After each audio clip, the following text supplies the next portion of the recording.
Hello बच्चों, class 10th का chapter 1 वास्तविक संख्याएं का प्रश्नावली 1.2 आज हम लोग करने जा रहे हैं।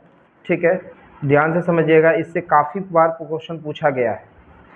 न्यू बुक में प्रश्नावली 1.2 और पुरानी बुक में 1.3 होगी। ठीक है, और इससे क्वेश्चन काफ़ी बार पूछा गया है। इससे जब भी एग्जाम देने जाएं इसको बहुत ही ध्यानपूर्वक पढ़ ही ले, इससे क्वेश्चन फिक्स रहता है कि क्वेश्चन आएगा।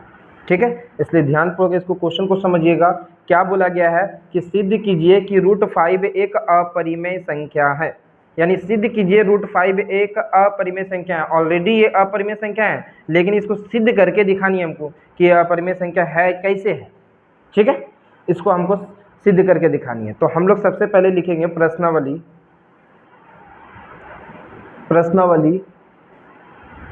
1.2। ठीक है, क्लास 10 और 1 नंबर क्वेश्चन क्या है कि √5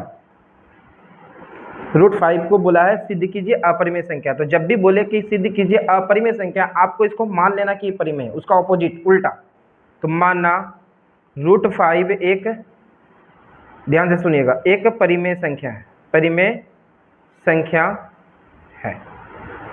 ठीक है, तो परिमेय संख्या है, इसको मान लिए। तो हम लिखेंगे, इसलिए जब भी परिमेय संख्या हो गया तो √5 बराबर p/q हो जाएगा।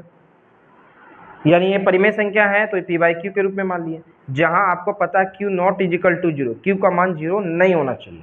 ठीक है, और p और q समझिएगा, p और q सहअभाज्य संख्या है। ठीक है, p और q सहअभाज्य संख्या है। कहने का मतलब सहअभाज्य क्या है पहले समझ लीजिए। सहअभाज्य मतलब क्या हो गया कि सहअभाज्य संख्या है, इसका मतलब है कि ये एक से ही केवल, यानी इसका मतलब हो गया दोनों केवल एक से कटेगा। माने p/q एक सहअभाज्य है, मतलब p/q मान लीजिए कोई भी चीज होगा। मान लीजिए कोई संख्या होगा 4/6, ये कट के कितना आ जाएगा, 2 दूनी 4, 2 तिया 6, एक कट गया, ये पूरा हो गया। अब ये संख्या किससे कटेगा, एक से कटेगी, तो इसलिए ये सहअभाज्य है, यानी ये संख्या एक से ही कटेगा।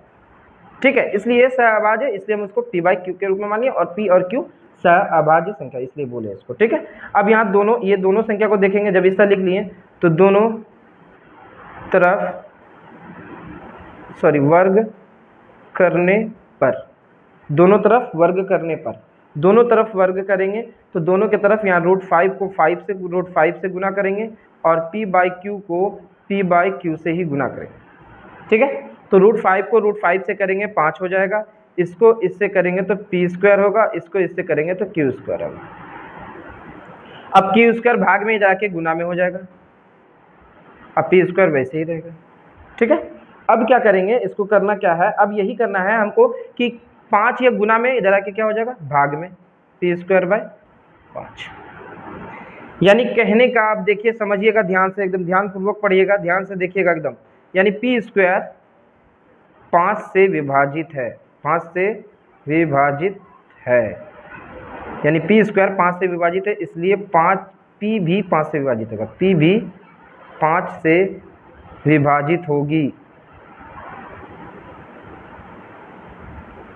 p भी 5 से विभाजित होगी। कहने का मतलब p² 5 से विभाजित है, मतलब p² जो है ये 5 से कट रहा है। कैसे, समझिए बात को। यानी p² के जगह में हम मान लीजिए लिख दिए 6², 6/3। क्या 6/2 करेंगे 36 आएगा, 3 से कटेगा कि नहीं कटेगा, कटेगा। वैसे ही 6 क्या 3 से नहीं कटेगा, 6/3 भी 3 से कटेगा। यानी p² अगर 5 से कट रहा है तो क्या p भी 5 से नहीं कटेगा, कटेगा। इसका कहने का मतलब यही है कि 6² अगर 3 से कट रहा है तो 6 भी 3 से कटेगा। वैसे ही p² अगर 5 से कट रहा है तो p भी 5 से कटेगी, यानी विभाजित। बात को समझिए। अब यहाँ पे क्या करना है, थोड़ा सा लिखना है, माना, इसको मान लीजिएगा समीकरण 1। ठीक है, अब लिखिएगा माना, ये माना लिखिएगा p बराबर 5 है, यहाँ पे देखिएगा 5 है तो 5 लिखिएगा, और इसका जगह में कुछ भी लिख दीजिए, q लिख दीजिए, a लीजिए, b लीजिए, कुछ भी, हम ले लिए r। माना p बराबर 5r। ठीक है, अब वर्ग करने पर, दोनों तरफ वर्ग करने पर, दोनों तरफ वर्ग करने पर, दोनों तरफ वर्ग करेंगे, यानी p को p से मल्टीप्लिकेशन करेंगे, 5r को 5r से मल्टीप्लिकेशन करेंगे, यानी p को p से करेंगे p/2, 5 को 5 से करेंगे 25, और r को करेंगे r²। ठीक है। अब पी स्क्वायर के जगह में देखिए यहाँ पे पी स्क्वायर देखिए, पी स्क्वायर के जगह में हम 5 क्यू पे स्क्वायर भी लिख सकते हैं, यानी पी स्क्वायर का मान कितना 5 क्यू स्क्वायर, इसलिए हम पी के जगह में 5 क्यू स्क्वायर लिख सकते हैं। तो हम लिख देंगे पी स्क्वायर का मान समीकरण 1 से लेने पर, ठीक है, पी स्क्वायर का मान समीकरण 1 से लेने पर, पी स्क्वायर का मान समीकरण 1 से लेने पर। अब पी स्क्वायर का मान हम लोग लेते हैं, तो पी स्क्वायर का मान हम लोग क्या लेंगे, पी स्क्वायर का मान हम लोग का कितना था, तो पी स्क्वायर का मान था 5 Q square, 5 Q square already यहाँ पे था 25 पे आर पे स्क्वायर, तो लिख देंगे 25 आर पे स्क्वायर। क्या लिखेंगे 25 आर पे स्क्वायर। ये 5 को 5 बार में काट दिए तो यहाँ बचा Q square is equal to Q पे स्क्वायर इजिकल टू 5 आर पे स्क्वायर। अब ये 5 गुना में इधर आके भाग में हो जाएगा, आर स्क्वायर से रहेगा। यानी कहने का मतलब है चूंकि क्यू स्क्वायर 5 से विभाजित है, वैसे ही दोनों में बना दिए, दोनों तरफ हो गया, पी भी हो गया और क्यू भी हो गया, 5 से विभाजित है, इसलिए क्यू भी 5 से विभाजित होगी, 5 से विभाजित होगी, ये हो गया, पी भी 5 से विभाजित होगी। यानी क्यू स्क्वायर 5 से विभाजित है तो क्यू भी 5 से विभाजित होगी। बस यही करना था, ठीक है, बस यही करना था। उसके बाद हम लोग को लिख देना है, क्या लिखना है, देखिए लिख देना है कि हमने गलत कल्पना कर ली थी कि √5 एक परिमेय संख्या है, अतः √5 एक अपरिमेय संख्या है। बस यही करना प्रूव, ठीक है, क्योंकि क्यू स्क्वायर 5 से विभाजित है, पी भी 5 से हो रहा है। यहाँ पी और यू कम से कम एक उभयनिष्ठ गुणनखंड 5 है, यानी कि दोनों का उभयनिष्ठ गुणनखंड 5 है, इसलिए ये जो है हमने गलत कल्पना कर ली थी कि √5 एक परिमेय संख्या है, यह एक अपरिमेय संख्या है, ठीक है। चलिए दूसरा नंबर क्वेश्चन पे ध्यान दीजिएगा, बहुत इंपॉर्टेंट क्वेश्चन है। सिद्ध कीजिए कि 3 + 2√5 एक अपरिमेय संख्या है। सिद्ध कीजिए कि 3 + 2√5 एक अपरिमेय संख्या है। ये मोस्ट वीवीआई क्वेश्चन है। 3 + 2√5 याद रखिएगा, हम लिखें 2 नंबर का, ठीक है, 3 + 2√5, तो इसको मान लेना, माना 3 + 2√5 एक, 3 + 2√5 एक परिमेय संख्या है। 3 + 2√5 एक क्या है, परिमेय संख्या है, ठीक है, परिमेय संख्या है। इसलिए अब यहाँ पे देखिए क्या लिखेंगे, 3 + 2√5 is equal to P by Q। अब यहाँ पे P बाय Q लिखें, जहाँ Q का मान क्या हो जाएगा, नॉट इजिकल टू 0, ठीक है, जहाँ P और Q सअभाज्य संख्या है, सअभाज्य संख्या है, ठीक है, P और Q सअभाज्य संख्या है, ठीक है ना। अब P और Q सअभाज्य संख्या है। अब एक काम कीजिए, क्या करना है, ये प्लस में इसको उधर भेज दीजिए, 2√5 is equal to P by Q, ये प्लस में उधर जाके माइनस में हो जाएगा, ये गुना में इधर जाके क्या हो जाएगा, भाग में हो जाएगा, ऐसे। अब आपको अभी बताएं, आपको सॉल्व करके बताए थे कि √5 एक अपरिमेय संख्या है, √5 एक अपरिमेय संख्या है, तो याद रखिएगा। और ये जो है आपका बटा में है, यानी ये परिमेय संख्या है। तो परिमेय संख्या और अपरिमेय संख्या कभी भी, देखिए ध्यान से सुनिए कि परिमेय संख्या और अपरिमेय संख्या कभी भी जो है बराबर नहीं हो सकती है, कभी भी बराबर नहीं हो सकती है। तो जब कभी बराबर नहीं हो सकती है तो हम इसको क्या करेंगे कि ऐसे लिखेंगे, ठीक है, कभी बराबर नहीं हो सकती, इसलिए हम लोग क्या करेंगे, ध्यान से सुनिएगा, इसलिए हम लोग दिखाएंगे कि यहाँ पे ये दोनों √5 एक परिमेय संख्या है, ये परिमेय संख्या है, तो हम लोग लिखेंगे चूँकि p बाई क्यू माइनस 3/√2 एक क्या है, सॉरी 2 एक परिमेय संख्या है तथा √5 एक अपरिमेय संख्या है, अपरिमेय संख्या है, इसलिए हम जानते हैं कि परिमेय संख्या तथा अपरिमेय संख्या कभी बराबर नहीं हो सकती है, चूँकि हमने गलत कल्पना कर ली थी कि 3 + 2√5 एक परिमेय संख्या है, अतः 3 + 2√5 एक अपरिमेय संख्या है।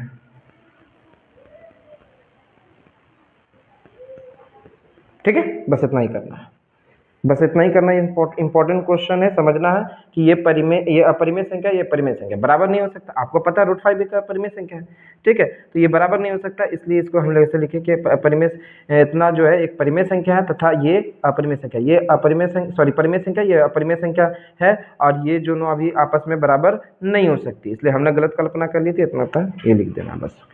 ठीक है, चलिए आगे क्वेश्चन बढ़ते हैं।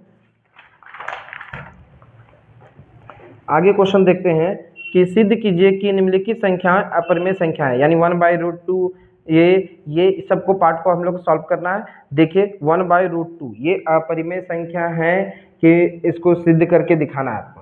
ठीक है, 1/√2, चलिए 3 का 1 नंबर 1/√2, 3 का 1 नंबर 1/√2 ये दिखाना है, 1/√2।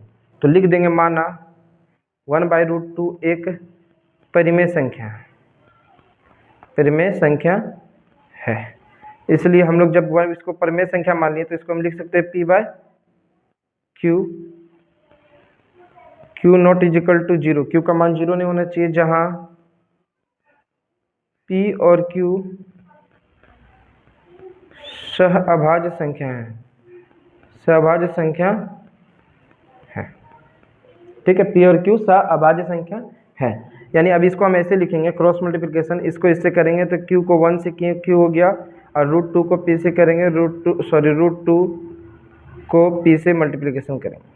ठीक है, अब करना क्या है, p गुना में इधर आके क्या हो जाएगा, भाग में, और √2 यहीं रह जाएगा। आपको पता है कोई भी संख्या रूट में रहे वो परिमेय संख्या नहीं हो, अपरिमेय संख्या होता है। तो अपरिमेय संख्या, और ये क्या है, बटा में है, यानी परिमेय संख्या। अपरिमेय संख्या, परिमेय संख्या, अभी बताया मैंने, इससे पिछले जो है अभी 2 नंबर के सवाल में बताया था कि परिमेय संख्या और अपरिमेय संख्या कभी भी आपस में बराबर नहीं हो सकती है। ठीक है, तो हम लोग ऐसे लिखेंगे, चूंकि q/p एक परिमेय संख्या है तथा √2 एक अपरिमेय संख्या है, हम जानते हैं कि परिमेय संख्या और अपरिमेय संख्या कभी बराबर नहीं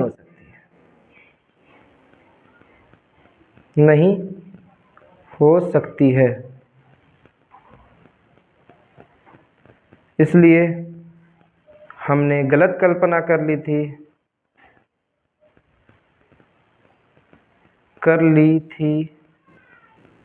कि 1/√2 एक परिमेय संख्या है, अतः 1/√2 एक अपरिमेय संख्या है। बस यही करना है, ठीक है। चलिए आगे क्वेश्चन सॉल्व करते हैं।